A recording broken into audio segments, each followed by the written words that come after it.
جان نے جب مرغابی ہونے کا دعویٰ کر دیا ہے تو پھر طوفان بلا سے اس کو کب گیلا و فریاد ہے۔ مرغابی طوفان سے مغلوب نہیں ہوتی بلکہ موجوں کے نشیب و فراز پر غالب رہتی ہے۔ اسی طرح جان عاشق طوفان و حوادث سے متاثر ہوئے بغیر اپنے دلبر کی یاد میں مست رہتی ہے۔ عاشق صادق کشتہ محب رسول صلی اللہ علیہ وآلہ وسلم حضرت بلال رضی اللہ تعالیٰ عنہ ازلی سعادت مندوں میں سے تھے۔ آپ رضی اللہ تعالیٰ عنہ امیہ بن خلف نامی ایک یہودی کے غلام تھے۔ امیہ کی اسلام دشمنی یہ کب برداشت کر سکتی تھی کہ اس کا زر خرید غلام مسلمان ہو گیا ہو۔ میخانہ وحدت کا یہ مستانہ کیف و مستی میں کھویا رہتا تھا۔ حق تعالیٰ کی محبت نے کلمہ توحید ظاہر کرنے پر انہیں مجبور کر دیا۔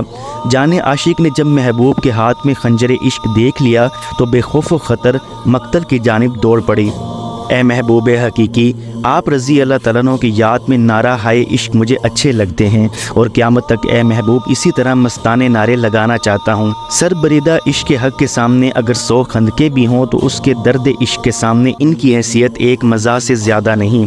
اس کی ایک تڑپ تمام خندقوں کو عبور کر لیتی ہے۔ اس کا درد باطن ظاہری تکالیف سے بے نیاز ہو جاتا ہے۔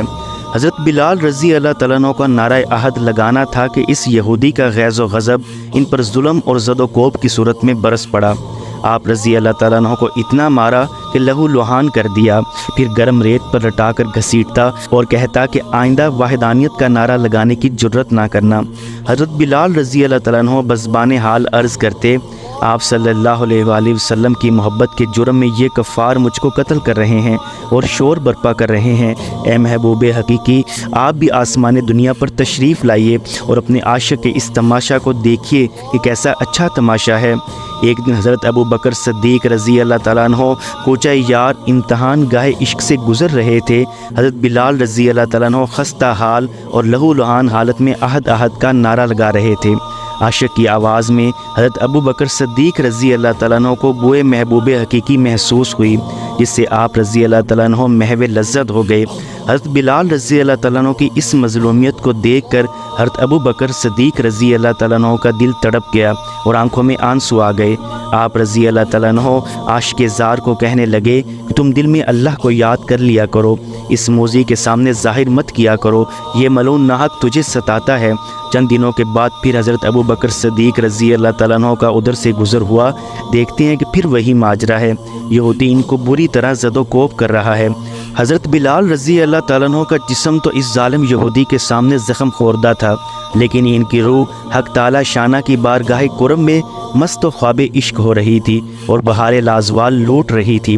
حضرت ابو بکر صدیق رضی اللہ تعالیٰ عنہ نے پھر نصیحت فرمائی کہ بھائی کیوں اس ظالم کے سامنے نعرہ مست لگاتے ہو، دل میں خاموشی کے ساتھ عہد عہد کہتے رہو۔ حضرت بلال رضی اللہ تعالیٰ عنہ نے عرض کیا، اچھا پھر میں توبہ کرتا ہوں کہ اب آپ رضی اللہ تعالیٰ عنہ کے مشورہ کے خلاف نہ کروں گا۔ اس مقام پر مولانا روم رحمۃ اللہ علیہ فرماتے ہیں، جب پھر حضرت ابو بکر رضی اللہ تعالیٰ عنہ نے ان کو سکوت و اخفا کی نصیحت فرمائی تو حضرت بلال رضی اللہ تعالیٰ عنہ نے پھر توبہ کی، لیکن جب عشق آیا تو ان کی توبہ کو کھا گیا، یعنی توبہ ٹوٹ گئی۔ عاشق کو ذکر محبوب کے بغیر کب سکون ملتا ہے؟ حضرت بلال رضی اللہ تعالیٰ عنہ ہزارہا مصائب و علام کے باوجود راز عشق کو مخفی نہ رکھ سکے۔ عشق خونی جب اپنا چلہ کمان پر چڑھاتا ہے اس وقت ہزاروں سر ایک پیسے کے عوض بک جاتے ہیں۔ حضرت صدیق اکبر رضی اللہ تعالیٰ عنہ نے متعدد بار نصیحت فرمانے کے باوجود جب ہر بار یہی ماجرا دیکھا کہ وہ یہودی ظلم کر رہا ہے اور حضرت بلال رضی اللہ تعالیٰ عنہ عہد عہد کا نعرہ مستانہ لگا رہے ہیں، تو اس صورتحال کو رحمت للعالمین صلی اللہ علیہ وآلہ وسلم کے سامنے پیش کیا۔ حضرت بلال رضی اللہ تعالیٰ عنہ کے مصائب سن کر آپ صلی اللہ علیہ وآلہ وسلم کی آنکھیں اشک بار ہو گئیں۔ حضرت ابو بکر صدیق رضی اللہ تعالیٰ عنہ نے عرض کیا، حضور اگر حکم ہو تو آپ کا یہ خادم انہیں خرید لے۔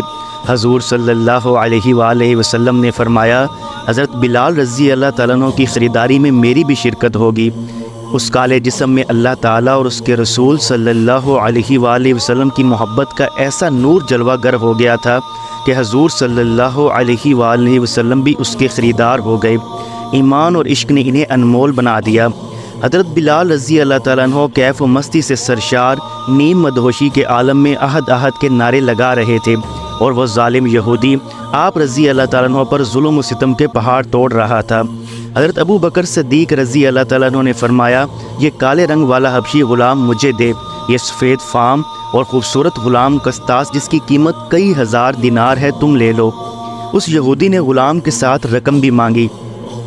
حضرت ابو بکر صدیق رضی اللہ تعالیٰ عنہ نے اسے منہ مانگی رقم ادا کی اور حضرت بلال رضی اللہ تعالیٰ عنہ کو ساتھ لے کر بارگاہ رسالت مآب صلی اللہ علیہ وآلہ وسلم میں حاضر ہوئے۔ حضور صلی اللہ علیہ وآلہ وسلم نے اپنے عاشق زار کو آغوش رحمت میں لے لیا۔ ہجر و فراق کے لمحے بیت گئے۔ بلال رضی اللہ تعالیٰ عنہ کی پیاسی جان نے جو لطف اس وقت محسوس کیا اس کا اندازہ کون لگا سکتا ہے۔ دکھ درد کے ماروں کو غم یاد نہیں رہتے جب سامنے آنکھوں کے غم خوار نظر آئے۔ حضور انور صلی اللہ علیہ وآلہ وسلم کی آنکھوں میں محبت کے آنسو تھے اور فرمانے لگے۔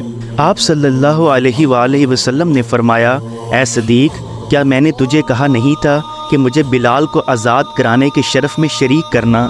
تو نے اس کو کیوں تنہا خریدا؟ اے پاکیزہ فطرت آدمی۔ حضرت ابو بکر صدیق رضی اللہ تعالیٰ عنہ نے عرض کیا یا رسول اللہ صلی اللہ علیہ وآلہ وسلم میرے ماں باپ آپ صلی اللہ علیہ وآلہ وسلم پر قربان، میں اور بلال آپ کے ادنا غلام ہیں اور میرا سب کچھ تو ہے ہی آپ کا۔ میں حضرت بلال رضی اللہ تعالیٰ عنہ کو آپ صلی اللہ علیہ وآلہ وسلم کی خدمت اقدس میں پیش کرتا ہوں، آپ قبول فرمائیں۔ الہی کیا شان ہے تیرے نام کی، کن ناقابل تسخیر قوتوں کا مخزن ہے تیری ذات پر ایمان، کیا عظمتیں ہیں تیرے محبوب صلی اللہ علیہ وآلہ وسلم کے توقع غلامی کی جن کو یہ سرمدی نعمتیں تو ارزانی فرماتا ہے۔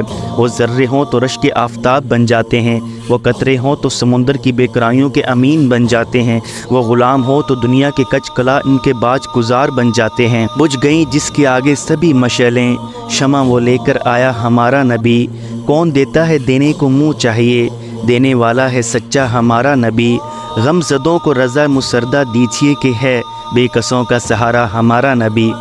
درس حیات، حضور صلی اللہ علیہ وآلہ وسلم کی محبت میں اگر جان بھی چلی جائے تو یہ گھاٹے کا سودا نہیں۔